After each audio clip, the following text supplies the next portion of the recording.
ഓം നമ ശിവായ.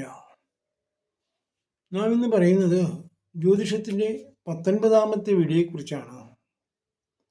ഇതിൽ 8ാം ഭാവത്തെക്കുറിച്ചാണ് നമ്മൾ പറയുന്നത്. സർവപ്രനാശോ വിപദോപവാദ ഹേതുപ്രദേശോ മരണസ്യദാസ മഠാധികം ഭീഷ്മ ഗതച്ഛ വിഘ്ന വിചിന്തനീയം നമ അഷ്ടമസ്ഥാൾ. അപ്പോൾ അഷ്ടമസ്ഥാനം കൊണ്ട് 8ാം ഭാവം കൊണ്ട് എന്തെല്ലാമാണ് ചിന്തിക്കേണ്ടത്? സർവ വസ്തുക്കളുടെയും നാശം, വിപത്ത്, രോഗങ്ങൾ, മരണം, മരണകാരണം, മരണസ്ഥലം, കാര്യവിഘ്നം, ഇവയെല്ലാം തന്നെ, കൂടാതെ മഠം, ഉപഗ്രഹങ്ങൾ, ഇവയെല്ലാം നമ്മൾ അഷ്ടമഭാവം കൊണ്ടാണ് ചിന്തിക്കുന്നത്. ഇനി നമ്മൾ പറയാൻ പോകുന്നത് തുലാം രാശിയെക്കുറിച്ചാണ്. തുലാം രാശിയിൽ നിൽക്കുന്ന നക്ഷത്രങ്ങൾ ചിത്തിരാര, ചോതി, വിശാഖം, മുക്കാൽ, ഈ 3 നക്ഷത്രങ്ങളാണ് തുലാം രാശിയിൽ നിൽക്കുന്നത്. തുലാം രാശിയിൽ നിൽക്കുന്ന നക്ഷത്രക്കാരുടെ പൊതുവായിട്ടുള്ള സ്വഭാവം എങ്ങനെയുള്ളതാണ്? അവർ ഏത് കാര്യത്തിനും ലാഭം പ്രതീക്ഷിക്കുന്നവരാണ്. ഒരു കാര്യം 2 പ്രാവശ്യം ചിന്തിച്ചതിന് ശേഷം മാത്രമേ അവർ അതിനുവേണ്ടി നടത്തുവാൻ ശ്രമിക്കുകയുള്ളൂ. എന്നാൽ ന്യായത്തിന് മാത്രമേ അവർ കൂട്ടുനിൽക്കുകയുള്ളൂ. ഒരു കാര്യത്തിൽ കൂടുതൽ പ്രശ്നങ്ങൾ അവർ ഏറ്റെടുത്താൽ അതവർക്ക് ദോഷമായി ഭവിക്കുന്നതാണ്. എന്നാൽ അവർ ചെയ്യാൻ ഉദ്ദേശിക്കുന്ന കാര്യങ്ങൾ, പ്രവൃത്തികൾ അവർ കൃത്യമായിട്ടും നടത്തി വിജയിപ്പിക്കുവാൻ കഴിവുള്ളവരാണ്. ഇതാണ് തുലാം രാശിക്കാരുടെ പ്രത്യേകത. ഇനി അവരുടെ പ്രധാനപ്പെട്ട ഇപ്പോഴത്തെ അവസ്ഥ എന്തെല്ലാമാണ്? അവർക്ക് അഷ്ടമത്തിലാണ് വ്യാഴം നിൽക്കുന്നത്. അഷ്ടമത്തിലെ വ്യാഴം കൊണ്ട് അവർക്ക് പലത് കണ്ണിന് ദോഷമുണ്ടാകാം. അതുപോലെ തന്നെ ചെവിക്ക് കേൾവിക്കുറവ്, അതുപോലുള്ള അസുഖങ്ങൾ ഉണ്ടാകാം. മാത്രമല്ല ഇവർക്ക് ബ്രാഹ്മണ കോപവും ദൈവകോപവും ഉണ്ടാകുവാനിടയുള്ള ഒരു കാലഘട്ടമാണ്. ഇവർ ശരിക്ക് ഈശ്വരനോട് പ്രാർത്ഥിക്കുക.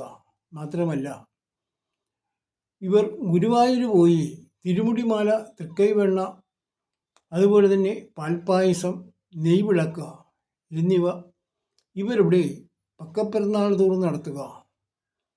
അത് 12 പ്രാവശ്യം. എന്നാൽ കൃഷ്ണൻ്റെ പടത്തിന് മുന്നിൽ ഇവർ നെയ്വിളക്ക് തെളിച്ച് നമ്മളുടെ ആ നാളും പേരും മനസ്സിൽ വിചാരിച്ചുകൊണ്ട് രുക്മിണി വല്ലഭ മന്ത്രം ജപിക്കുക.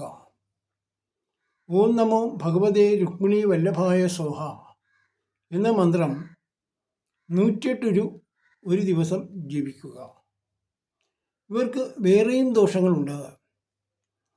ഇവരുടെ 6ാം ഭാവത്തിൽ രാഹുവാണ് നിൽക്കുന്നത്. ആ അനിഷ്ടസ്ഥാനത്ത് നിൽക്കുന്ന രാഹു ഇവർക്ക് ദോഷങ്ങൾ ചെയ്യുന്നുണ്ട്. കഫവും വാതവും തുടങ്ങിയിട്ടുള്ള സംബന്ധിച്ചുള്ള അസുഖങ്ങൾ ഇവർക്കുണ്ടാകുവാൻ സാധ്യതയുണ്ട്.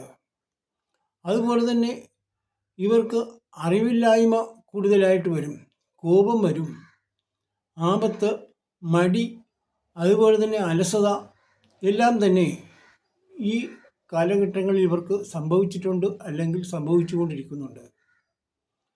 അതുകൂടാതെ കൊണ്ട് തന്നെ ഇതിനുള്ള പ്രതിവിധിയായിട്ട് രാഹു പൂജ നടത്തുക, അതുപോലെ തന്നെ സർപ്പബലി നടത്തുക. മാത്രമല്ല അതായത് ഇവരുടെ മനസ്സിൽ വിചാരിക്കുന്ന കാര്യങ്ങളെല്ലാം തന്നെ നടക്കുന്നതിന് വേണ്ടി ശിവനോട് അതുപോലെ തന്നെ പ്രാർത്ഥിക്കുക. ഇനി വേറെയും ദോഷങ്ങളുണ്ട്. ഇവർക്ക് 5ലാണ് ശനി നിൽക്കുന്നത്. 5ലെ ശനി ആയതുകൊണ്ട് ഇവർക്ക് പൊതുവെ അലസത ഉണ്ടാകുവാൻ സാധ്യതയുണ്ട്. മാനസിക വിഭ്രാന്തി തന്നെ ഉണ്ടാകുവാൻ സാധ്യതയുണ്ട്, അല്ലെങ്കിൽ സാധ്യതയുള്ള അവസരങ്ങളാണ് ഇത്. ഇനി മാർച്ചോടുകൂടി അത് മാറിക്കിട്ടുന്നതാണ്. അതിനുവേണ്ടി പഞ്ചലോഹ ഹനുമൽ പ്രതിമ പിടിപ്പണം സഹിതം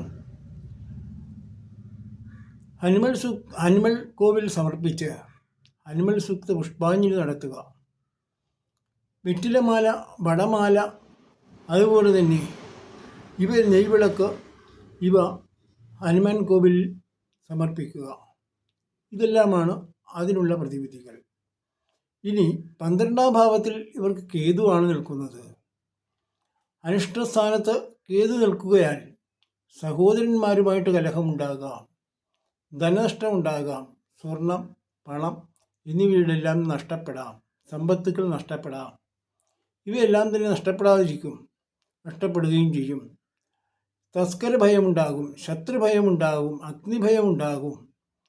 ഇവയെല്ലാം തന്നെ ഇവർ നേരിട്ടുകൊണ്ടിരിക്കുന്ന ഒരു കാലഘട്ടമാണ്. മാത്രമല്ല ഇതിനുള്ള പ്രതിവിധികളും കൃത്യമായി ചെയ്യണമെന്നാണ് പറയുന്നത്. എന്നാൽ ഇവർ ചെയ്യേണ്ട മുഖ്യമായിട്ടുള്ള കാര്യം കടമറ്റത്ത് പള്ളിയിൽ പോയി പ്രാർത്ഥിക്കുക. ഇതാണ് കേതുവിന് ചെയ്യേണ്ട വഴിപാടെന്ന് പറയുന്നത്. കൂടാതെ നമ്മളുടെ വീടിൻ്റെ പരിസരങ്ങളിൽ നിൽക്കുന്ന വൃക്ഷം, അഥവാ നമ്മളുടെ വീടിൻ്റെ മതിലിനുള്ളിലോ ചുറ്റുപാട് നിൽക്കുന്ന വൃക്ഷങ്ങൾ നമ്മൾക്ക് ചിലപ്പോൾ ദോഷങ്ങൾ ഉണ്ടാകാം. ആ വൃക്ഷങ്ങൾ ഏതെല്ലാമാണ്, ദോഷങ്ങൾ ഉണ്ടാകാത്ത വൃക്ഷങ്ങൾ ഏതെല്ലാമാണ് എന്നാണ് പറയുന്നത്. കുമിഴ്, കൂവളം, കടുക്ക, അതുപോലെ തന്നെ നെല്ലി, അത് ദേവതാരം, പ്ലാശ, ചെമ്പകം, കരിങ്ങാലി ഇവയെല്ലാം തന്നെ വീടിൻ്റെ ചുറ്റുപാടും നിൽക്കുന്നത്. ചന്ദനം, അതുകൂടാതെ കൊണ്ട് തന്നെ വേങ്ങ, ചെമ്പകം ഇവയെല്ലാം തന്നെ വീടിൻ്റെ ചുറ്റുപാടും നിശ്ചിത ദൂരത്തിൽ നിൽക്കുന്നത് വീടിന് ദോഷങ്ങൾ മാറിക്കിട്ടുവാൻ നല്ലതാണ്. എന്നാൽ ഇതുകൂടാതെ കൊണ്ട് തന്നെ നമ്മൾക്ക് പറയുവാനുള്ളത്,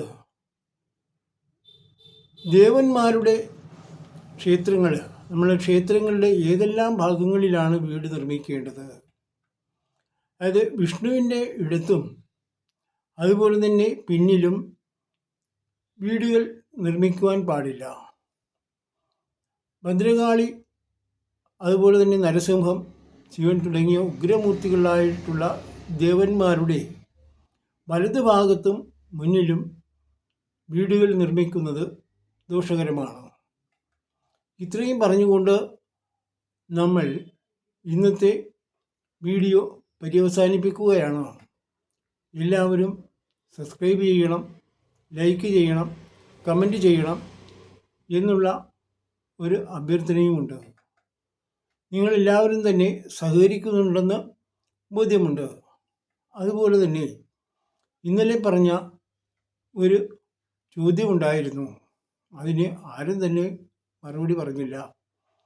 അത് അടുത്ത ദിവസം അതിനുള്ള മറുപടിയും തരുന്നതാണ്. നിങ്ങളൊന്നുകൂടി ശ്രമിച്ചു നോക്കുക. എല്ലാവർക്കും എൻ്റെ വിനീതമായ നമസ്കാരം.